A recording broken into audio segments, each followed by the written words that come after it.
Assalamualaikum warahmatullahi wabarakatuh. Selamat pagi, siang, dan malam, Pak. Saya di sini Ferry Christian dari angkatan 2018 dari asisten laboratorium optimasi dan pemodelan logistik.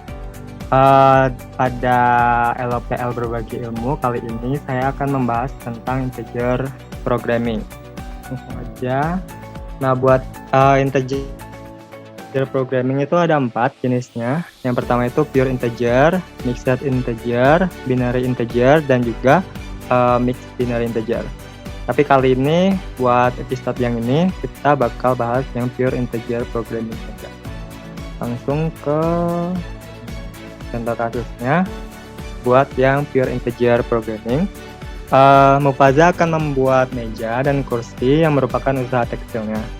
Jika diketahui untuk membuat meja dibutuhkan 3 jam dan 10 potong kayu, serta untuk membuat kursi dibutuhkan 1 jam kerja dan 5 potong kayu, dan dengan kapasitas jam kerja per harinya itu adalah 8 jam, serta kapasitas kebutuhan kayu per harinya itu adalah 38 potong. Berdasarkan hal itu, Mufaza ingin memaksimalkan produksi dengan keterangan tiap memproduksi meja dan kursinya itu masing-masing akan menghasilkan laba sebanyak 15.000 dan 7.000.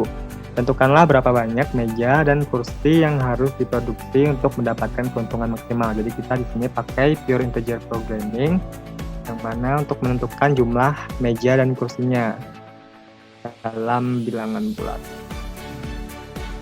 Nah, untuk yang diketahuinya itu caranya kita buat dalam bentuk tabel seperti ini supaya bisa lebih mudah dalam memodelkannya nanti.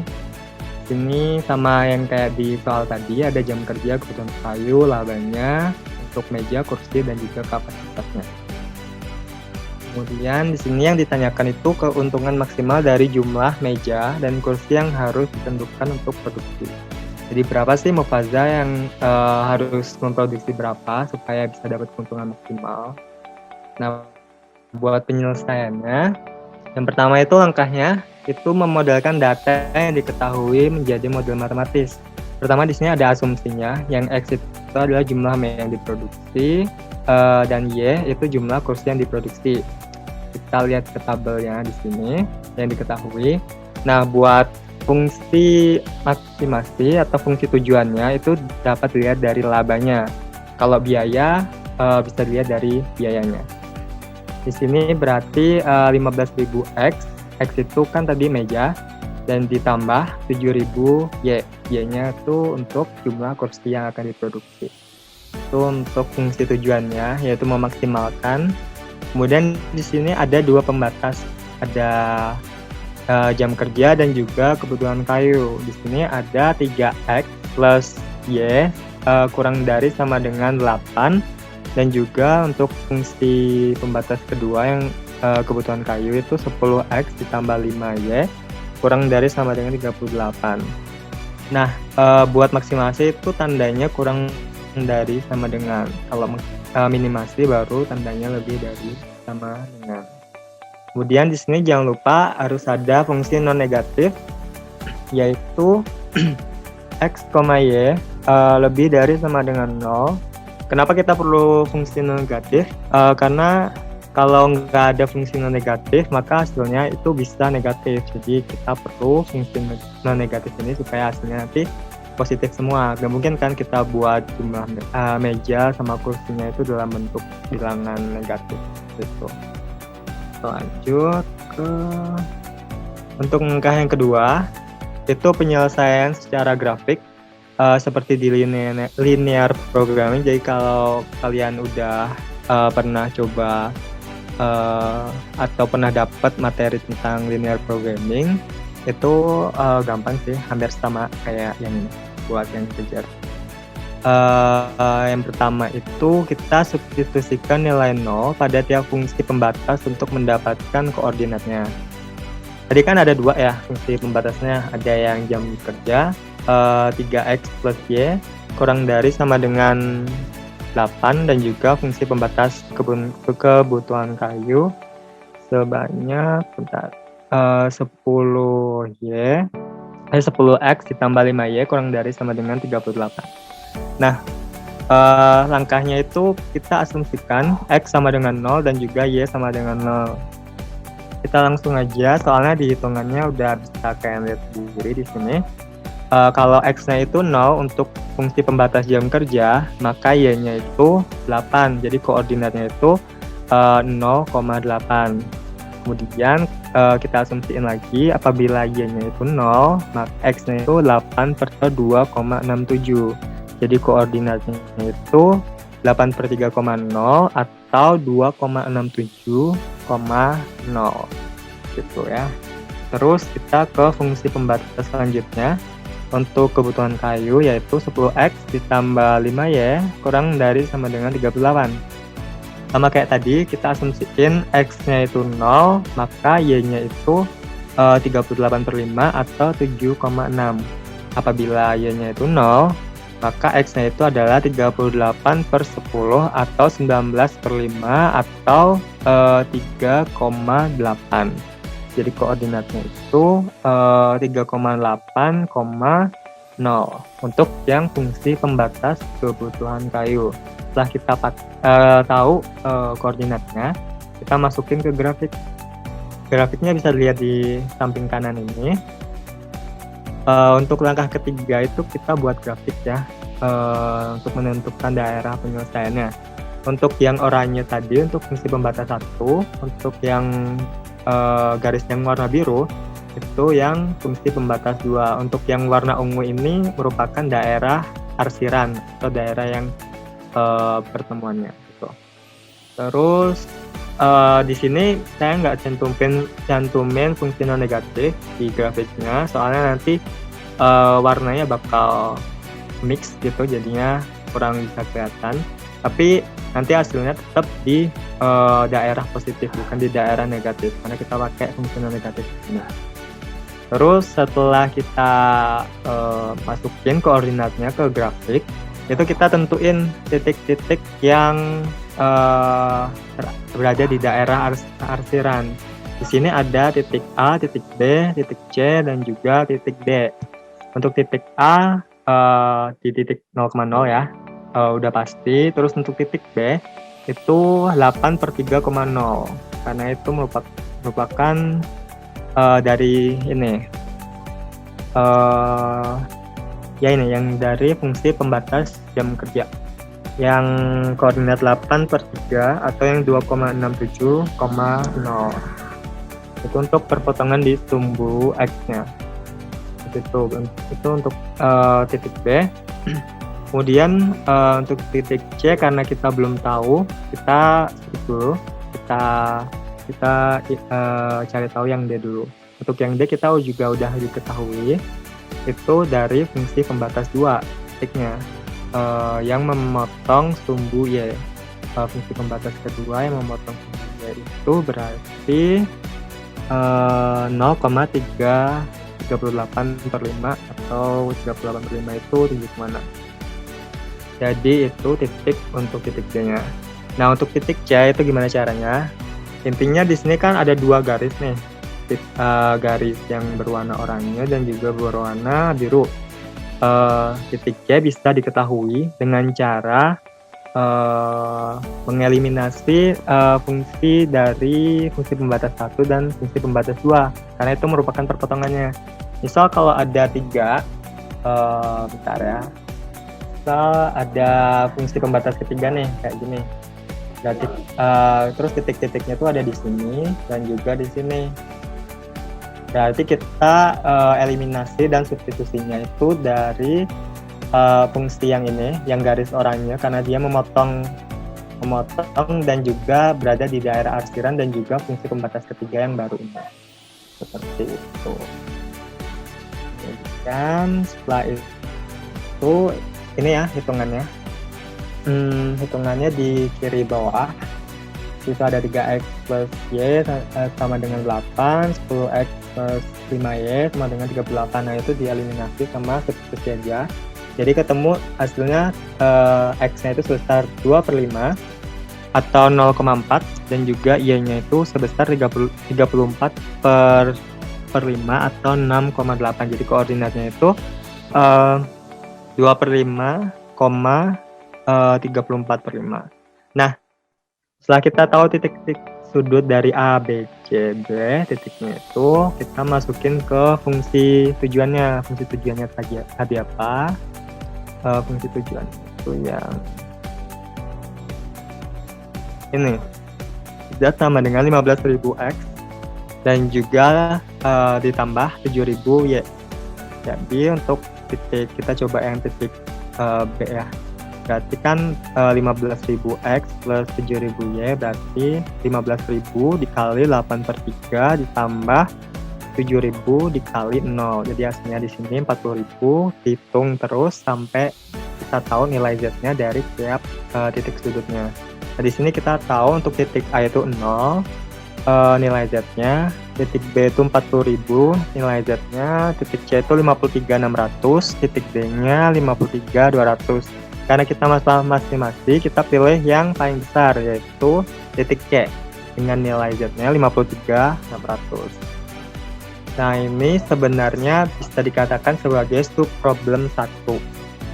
Karena kita pilih yang ini, berarti kita untuk subproblem 1 itu nilai X-nya sebesar 2/5 atau 0,4 dan juga Y-nya itu 34/5 yang sama dengan 6,8 dengan nilai Z-nya 53.600.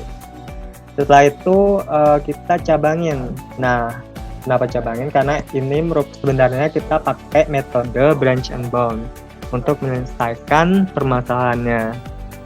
Kita cabangin jadi 2. Nah, di sini kan kita pakai X kurang dari sama dengan 0, X lebih dari sama dengan 1. Kenapa pakai yang itu? Karena kita pakai yang dari X. Kalau pakai Y bisa. Intinya di nilai X sama nilai Y yang di subproblem 1 itu harus bernilai desimal. Kalau kita pakai Y, ini kan nilainya 6,8. Berarti di sini yang ruas kanan ini Y kurang dari sama dengan 6. Dan juga buat yang bagian kanan ini Y lebih dari sama dengan 7. Yang ini kurang dari, yang di kiri kurang dari, yang di kanan lebih dari. Itu diantara kenapa di sini 0 sama 1, karena itu nilai 0,4 berada di antara interval 0 dan juga 1. Lalu kalau kalian pakai Y tadi, karena nilainya 6,8 itu berarti kalau kalian hitungnya pakai Y, berarti yang di kiri itu Y kurang dari sama dengan 6 dan juga yang di kanan Y lebih dari sama dengan 7. Terus kita coba ke subproblem 2. Buat yang subproblem 2 itu kita tinggal masukin. Nah, di sini saya pakai subproblem 2 yang X kurang dari sama dengan 0. Kita pakai fungsi membatas yang itu dulu. Jadinya kita masukin ke dalam grafik. Nah, grafiknya itu pakai basis grafik yang dari subproblem 1. Jadi di sini X kurang dari sama dengan 0. Berarti kita asumsiin X sama dengan 0. Berarti berada di titik A ini. Kemudian karena tandanya kurang dari, berarti arsirannya itu berada di daerah kiri. Jadi daerah yang arsirannya bukan di daerah yang di sini lagi. Yang di sini, tetapi di daerah garis di sumbu Y-nya yang berada di titik A dan juga titik B. Itu merupakan titik sudutnya. Sama kayak tadi kita cari titik sudutnya, karena titik sudutnya udah diketahui, jadi kalian tinggal masukin aja ke nilai Z-nya, ke fungsi Z-nya, jadi diketahui nilai Z-nya. Untuk A itu nilai Z-nya 0, untuk B itu nilai Z-nya 53.200. Nah, ini kan masih desimal nih ya. 38/5, jadi kita masih lanjut lagi. Jadi kalau misal ini udah bilangan bulat semua, baru iterasinya berhenti kayak gitu. Itu untuk hasil di subproblem kedua. Berarti kita lanjut ke subproblem ketiga. Nah, buat subproblem ketiga ini karena yang masih desimal itu adalah nilai Y 7,6 ya.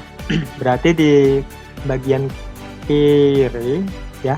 Di bagian kiri itu Y kurang dari sama dengan 7, dan di bagian kanan itu berarti Y lebih dari sama dengan 8, karena 7,6 berada di interval atau di antara 7 dan angka 8.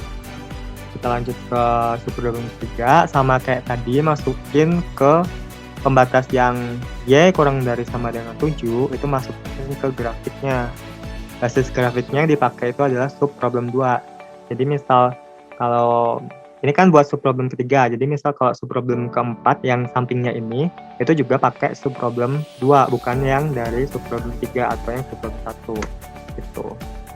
Kayak tadi juga Y, karena pembatasnya Y kurang dari sama dengan 7, berarti kita asumsiin Y sama dengan 7, kita masukin di sini, yang di titik B ini itu merupakan titik 7. Jadi kita tarik garis secara horizontal, terus karena tandanya kurang dari itu berarti arahnya ke bawah, jadi diarsir ke bawah. Maka karena tadi titiknya tuh yang di sini ya, yang di bawah sini yang 0,0 sama yang paling atas ini, karena tadi belum ada tambahan pembatas Y kurang dari 7, maka wilayah arsirannya cuma di titik sumbu ini, sumbu ya. Jadi titik sudutnya yang A 0,0, yang B 0,7. Masukin lagi ke fungsi tujuan, jadi 49.000. Itu untuk yang subproblem ketiga. Karena udah integer semua, bilangan bulat semua, nilai X sama nilai Y-nya, maka iterasinya berhenti. Jadi kita nggak ngitung lagi. Nah, subproblem 3 ini bisa disebut sebagai calon solusinya. Terus kita lanjutin hitungannya sampai iterasinya berhenti. Nah, di sini kebetulan buat contoh kasusnya cuma ada 5 subproblem atau 5 iterasi aja. Nah, kenapa di subproblem keempat itu invisible? Karena emang sudah di luar dari daerah yang diarsir. Contohnya nih kita pakai yang ini deh. Ya lebih dari 8 itu kan di sini ya. Ini titiknya, kita tarik garis secara horizontal, karena lebih dari kita tarik arsir ke atas gitu. Nah, tadi kan buat yang subproblem kedua, daerah yang termasuk ke arsiran itu cuma yang titik A sama titik B yang di sumbu Y. Tapi yang kalau ditambah pembatas baru kayak gini itu kan berada di luar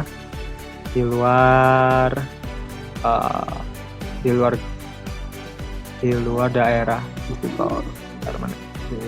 Oke. Jadinya yang ini nggak perlu dihitung karena ini udah di luar, kan nilainya di luar, karena nilainya bakal nggak optimal gitu. Oke. Klik hitung lagi. Nah, di sini buat subproblem kelima itu nilai X-nya 1, terus nilai Y-nya itu 5, dan juga nilai dari fungsi tujuannya itu sebesar 50.000. Dan juga karena dua-duanya itu udah integer, maka subproblem kelima bisa disebut sebagai calon solusinya. Nah, karena iterasinya udah berhenti, kita tinggal pilih dari subproblem ketiga atau subproblem kelima, karena dua-duanya itu merupakan calon solusi. Karena ini masalah maksimasi, pastinya kita bakal pilih yang paling gede nilainya. Yang paling gede itu berarti subproblem kelima dengan nilai coba kita bahas kesimpulan. Berarti Mufasa bakal memproduksi meja sebanyak 1 buah, kursi sebanyak 5 buah, dan keuntungan yang akan dia dapatkan secara optimal itu sebesar Rp50.000. Itu untuk contoh kasus dari pengerjaan pure integer programming. Mungkin itu aja buat pure integer programming. Sekian, wabillahi taufiq wal hidayah. Wassalamualaikum warahmatullahi wabarakatuh. Bye bye.